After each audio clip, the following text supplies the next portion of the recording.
Hallo und herzlich willkommen zu unserer Sonderausgabe zur Germanenausstellung. Wir haben euch gefragt, wollt ihr was zum Fries im Vaterländischen Saal hören?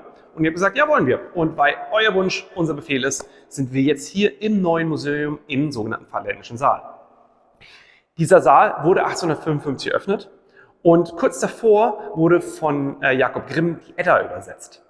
Dementsprechend handelt es sich hier gut möglich um einen der ersten Darstellungen, der bildlichen Darstellung der Geschichten aus der Edda. Bei der Eröffnung 1855 wurde sich überlegt, okay, wir brauchen was ganz Besonderes für diesen Saal, weil er stellt natürlich, also die Sachen, die ausgestellt worden sind, waren die Sachen aus dem damaligen deutschsprachigen Raum und deswegen wollte man das ganz besonders hervorheben. Und da kam dann tatsächlich das Gremium, wo auch tatsächlich der preußische König drin saß, auf die Idee, die obere Seite dieses Saals mit diesem Fries auszumalen. Bei dem Fries wurden dann Szenen aus der damals übersetzten Edda genommen und in der Interpretation Mitte des 19. Jahrhunderts an die Wand gemalt. Das ist jetzt so wichtig zu wissen, weil wenn wir uns gleich die einzelnen Bilder anschauen, dann werdet ihr sagen, Moment, das wirkt doch total antik, also klassische Antike. Und ja, es ist tatsächlich so. Es sind einzelne Gestalten ganz klassisch antik oder antikisierend dargestellt. Natürlich findet sich dem damaligen germanischen Schönheitsideal entsprechend, also das, was man sich damals unter Germanen vorgestellt hat im 19. Jahrhundert, sehr viele blonde Frauen, wenn es um Germanen geht. Und das sind alles so Hintergründe, die man, wenn wir uns jetzt diesen Fries anschauen, den man im Hinterkopf behalten muss, um das richtig einzuordnen. Was bei den einzelnen Bildern zu sehen ist, erzähle ich euch dann auch gleich. Zum Fries gehören nicht nur die einzelnen Geschichten aus der Edda, die ich euch gleich zeige, sondern auch die 3 Lünettenausmalungen, die ihr hier hinter mir seht. Und die sind auch total spannend, aus 2 verschiedenen Gründen. Der erste Grund ist ganz wissenschaftsgeschichtlich. Wir haben hier die Darstellung des sogenannten 3-Periodensystems, also der Steinzeit, der Bronzezeit und der Eisenzeit. Und das ist auch eine der ersten bildlichen Darstellungen, die wir von dieser Idee überhaupt haben. Also wir haben hier rechts haben wir einen der Steinzeit zugehörigen Mann, der in einem Grab liegt mit seinen einzelnen Steingegenständen, die tatsächlich auch ganz gut rekonstruiert sind hier oben. Dann haben wir hinter mir, das sieht man tatsächlich leider ein bisschen schlecht, weil der Erhaltungszustand nicht so gut ist, einen bronzezeitlichen Hort. Und links von mir seht ihr einen, und jetzt wieder die Anführungszeichen, einen Germanen unter seinem Hügelgrab liegen, zumindest so wie man sich das damals vorgestellt hat, wie ein Germane damals ausgesehen hat. Was da auch total spannend ist, ist, dass die Funde, die man an ihm hat, also dieser Armreif zum Beispiel, dass das tatsächlich nach echten Funden nachgemalt ist und dass diese Funde hier auch im Vaterländischen Saal in diesem Zeitraum ausgestellt worden sind. Also man ist tatsächlich hier reingegangen und hat oben den Fund gesehen und unten in einer Vitrine ihn liegen gesehen. Und das steht natürlich auch, dahinter steht eine Idee, eine politische Idee, dass man sich quasi in diese Ahnenreihe einreihen möchte oder hat damals einreihen wollen in der Mitte des 19. Jahrhunderts. Und jetzt gehen wir dann direkt weiter und schauen uns mal Odin und Hertha an. Das erste Bild aus diesem Fries-Zyklus zeigt Hertha und Odin. Und dazwischen auf den 2 Pferden Nod und Dagur, die Göttin der Nacht und des Tages. Was hier in der ganzen Geschichte sehr, sehr spannend ist, ist die Darstellungsweise von Odin. Odin wird hier als wichtiger, thronender Gott dargestellt. Er hat einen Strahlenkranz, der tatsächlich an christliche Ikonografie erinnert. Und so wie er thront, erinnert das auch so ein bisschen an Zeus oder Jupiter aus der Antike. Hertha selber ist, das haben wir in dem Video schon mal gezeigt, steht auf einem Wagen, der von der Blumen geschmückt ist und erinnert da so ein bisschen an Nertus, also diese Inselheilige oder Göttin, was wir in unserem vorherigen Video zu Religion und Kult schon gezeigt haben. Nod und Dagur sitzen auf ihren Pferden und reiten vor 2 Wölfen davon. Und das ist schon ein bisschen eine Vorausnahme der Götterdämmerung, weil dann erreichen die beiden Wölfen ihr Ziel und verschlingen Tag und Nacht und beenden das Ganze. Hier auf der gegenüberliegenden Seite von Odin haben wir die Darstellung von einer Elfenkönigin, dazwischen tanzen Elfen und dann auf der rechten Seite den thronenden oder den posenden Thor mit seinem Hammer. Das ist ganz interessant, diese Elfenkönigin wird in Quellen aus dem 19. Jahrhundert als Titania bezeichnet. Das ist aber ein Name, der in der Edda gar nicht wirklich vorkommt.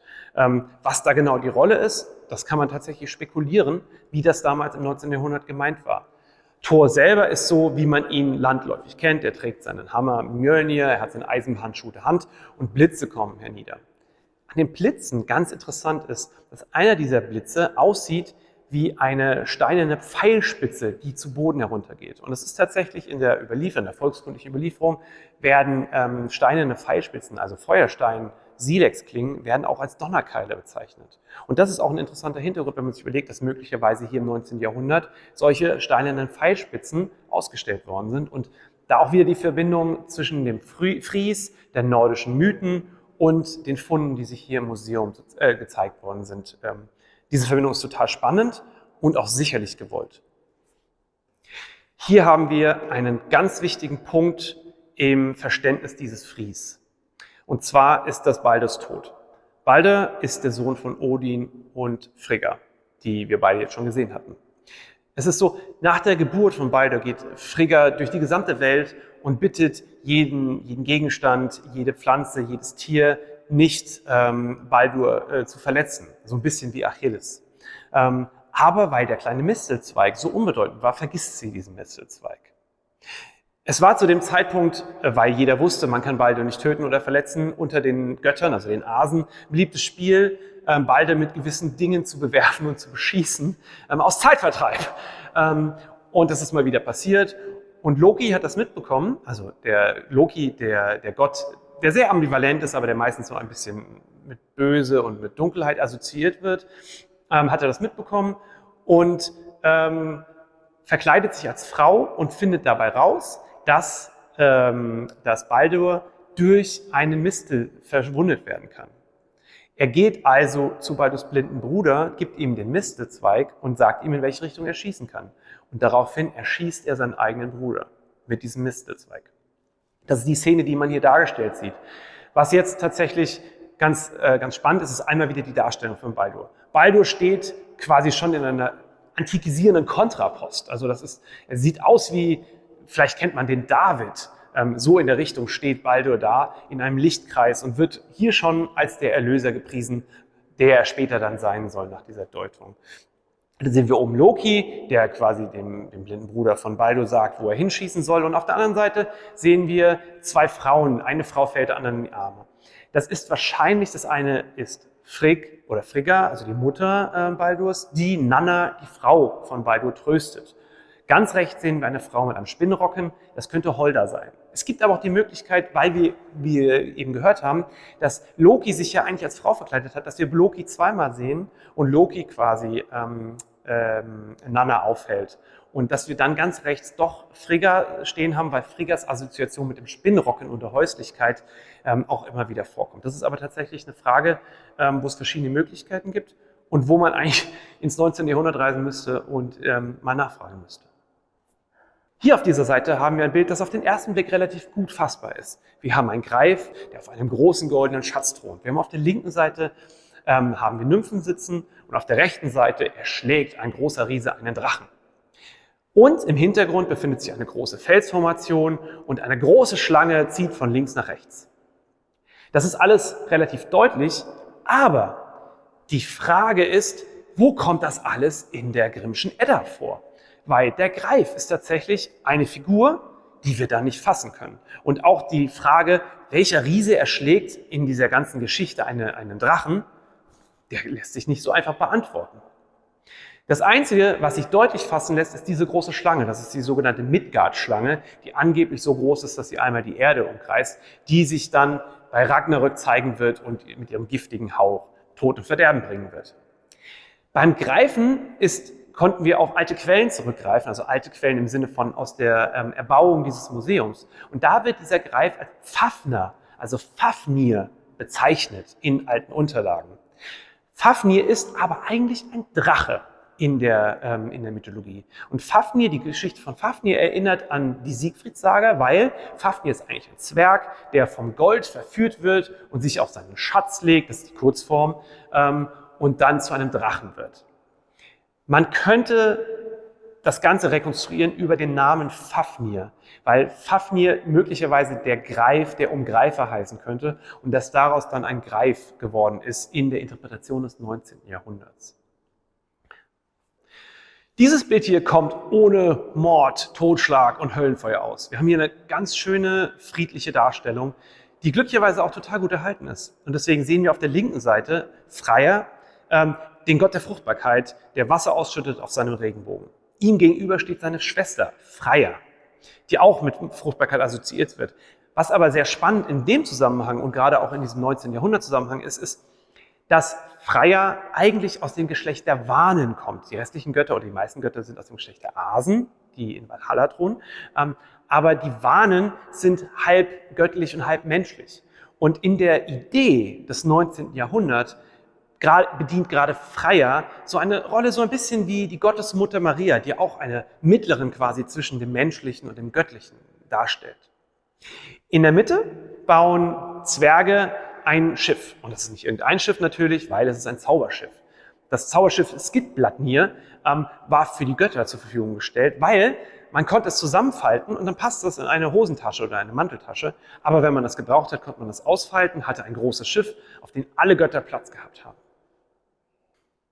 Auf diesem Teil des Fries sehen wir die Weltenesche Yggdrasil, die sich durch die gesamte Welt zieht. Und in der Edda gibt es einige Geschichten, die um und mit dieser Esche zusammenhängen. Am präsentesten auch hier in der Abbildung sind die 3 Nornen, die 3 Schicksalsgöttinnen, die vor der Weltenesche oder am Fuß der Weltenesche sitzen. Ganz links sehen wir Urd, das ist die Norne der Vergangenheit. In der Mitte ist Verdandi, das ist die Norne der Gegenwart, und Skuld, die Norne der Zukunft, die quasi am Geschichtsfaden schreiben. Zu Füßen, ganz rechts unten von Skuld, sehen wir einen Drachen nagend an einer Wurzel. Das ist der Drache Nidhöggr, der wird uns gleich noch einmal in Hel begegnen, also in der Hölle. Der nagt an der Weltenesche und versucht, sie zu Fall zu bringen. Auch nicht gut für die Integrität der Weltenesche sind die 4 Hirsche, die die Knospen der Weltenesche im Hintergrund fressen. Und ganz in der Mitte sehen wir einen Adler, der schreiend in Richtung von Nidhöggr unterwegs ist. Die beiden haben eine ganz interessante Beziehung, weil sie mögen sich nicht wirklich gerne und tauschen Beleidigungen aus. Normalerweise laufen diese Beleidigungen über ein Eichhörnchen. Also der Adler sagt dem Eichhörnchen was er Nidhöggr sagen soll. Das Eichhörnchen finden wir halt hier nicht in dieser Darstellung, warum auch immer das Eichhörnchen weggelassen worden ist. Bei diesem Bild handelt es sich um eines der dynamischsten Bilder des ganzen Frieses. Wir haben links die Walküren, die über das Schlachtfeld reiten, also die von Odin ausgesandten Botinnen, die die gefallenen Helden nach Valhalla in das, nicht Paradies, darauf werde ich gleich nochmal eingehen, aber in die Halle der Helden holen. Auf der rechten Seite haben wir mit weit ausgestreckten Armen den Gott des Krieges Tyr und an seinem Fuß den Fenriswolf. Und in der Mitte haben wir eine Szene, wie die Walküren einen gefallenen Helden bergen. Dieser gefallene Held ist ein norwegischer König. Und ganz spannend ist, dass der uns gleich nochmal in Valhalla begegnen wird. Hier sehen wir eine Interpretation des 19. Jahrhunderts der Hölle, Hel. Und hier ist, glaube ich, eines der Bilder, wo es am meisten das christliche Verständnis des Mitte des 19. Jahrhunderts durchdrückt. Weil wir sehen auf der rechten Seite den Gott Loki. Ich habe vorhin schon mal gesagt, dass Loki ein sehr ambivalenter Gott ist, der auch für List steht, der für Tücke steht, der aber auch nicht immer nur Schlechtes möchte. Loki ist eine ganz interessante Gestalt, zu der man wahrscheinlich 5 dieser Videos machen könnte. Aber hier wird Loki einfach nur als der Feuergott, als der Teufel dargestellt. Ihm gegenüber sitzt seine Tochter, die über Hel wachen soll.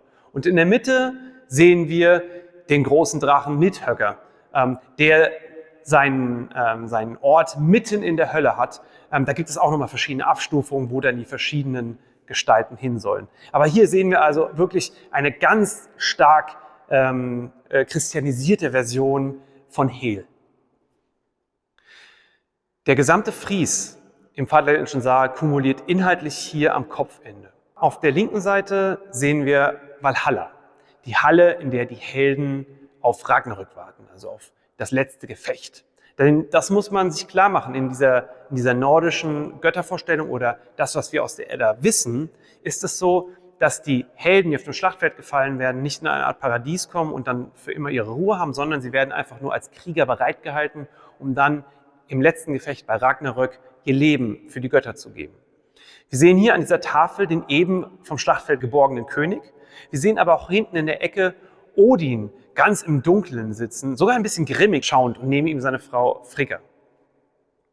Demgegenüber sehen wir den Weg nach Hel, also den Weg in die Hölle, der eine ganze Prozession beschreiten muss. Wir haben hier verschiedene Gestalten, einen entrückten Jüngling, der dort entlang fliegt, vielleicht ein Synonym für Künstler. Wir haben dahinter einen Vater, der sich aufbäumend mit seinem Kind in der Hand diesen Weg aufmacht, der wahrscheinlich den sogenannten Strohtod gestorben ist. Das ist in dieser Überlieferung quasi in seinem Bett zu Hause an Altersschwäche zu sterben, weil dann ist man nicht auf dem Schlachtfeld gefallen. Und auch diese Personen gehen nach Hel. Ganz vorneweg läuft Balder, Odins Sohn, der von seinem Bruder ermordet oder getötet worden ist, und aus seiner Brust ragt immer noch der Pfeil aus Mistel. Was hier auffällig ist, ist, dass er nicht wie die anderen gebeugt laufen, sogar seine Frau Nanna an seinem Arm läuft gebeugt und will den Blick abwenden. Nein, Balder kommt triumphierend in der Hölle an. Und auch die Wächterin der Hölle wendet den Blick ab und versucht sich zu schützen vor der triumphalen Gestalt des Balders, der in diese Hölle einzieht. Das erinnert schon wieder sehr deutlich an die Jesusgestalt. Und das Ganze wird quasi zusammengehalten von dem Allvater, der in der Mitte die Tafeln übergibt.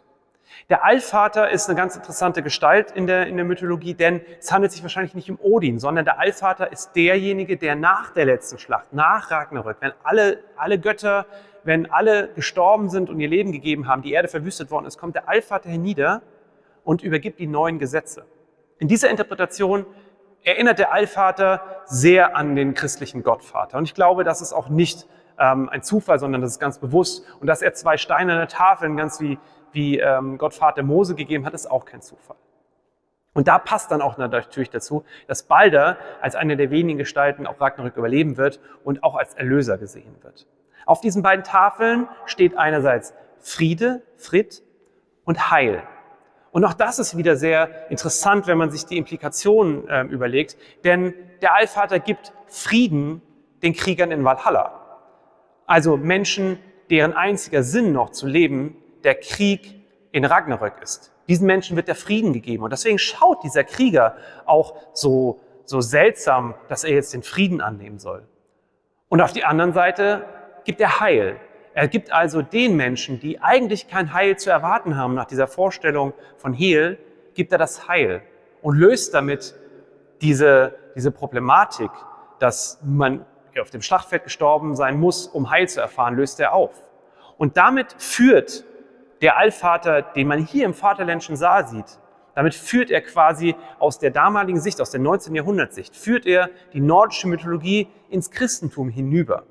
Und das ist der Sinn dieses ganzen Frieses. Da geht es nämlich darum, dass man damals, Mitte des 19. Jahrhunderts, dass der preußische König sagen wollte, das sind unsere Ahnen, und man musste diese Kunstbrücke irgendwie schlagen, um eine Glaubensvorstellung, die wahrscheinlich gar nichts mit der christlichen zu tun hat, irgendwie da wieder reinzubekommen. Und deswegen sind diese ganz starken christlichen Anleihen hier drin zu sehen. Und das Ganze führt noch weiter in das Museum hinein, wo das Ganze nochmal aufgegriffen wird, weil eine Sage, also die Personifikation der Sage, also eine Frau sitzt auf einem Hügel und zieht aus einem Hügel einen Schatz hervor. Und hier haben wir auch wieder die Verbindung zu einer der Lünetten hinten, nämlich des Hügelgrabes. Man sieht also, dass man sich gerade in der Mitte des 19. Jahrhunderts hier ganz bewusst Gedanken gemacht hat, was möchte man für ein Germanenbild, was möchte man für ein mythologisches Bild und was möchte man auch für ein politisches Bild herüberbringen. Und dementsprechend ist hier nichts dem Zufall überlassen worden, sondern eine ganz gewisse Richtung eingeschlagen worden, die auch heute noch in vielen Vorstellungen zum Thema Mythologie der Germanen nachwirkt, die aber im Prinzip eine Germanengeschichte des 19. Jahrhunderts ist und die mit den germanischen Stämmen an sich wenig bis gar nichts zu tun hat.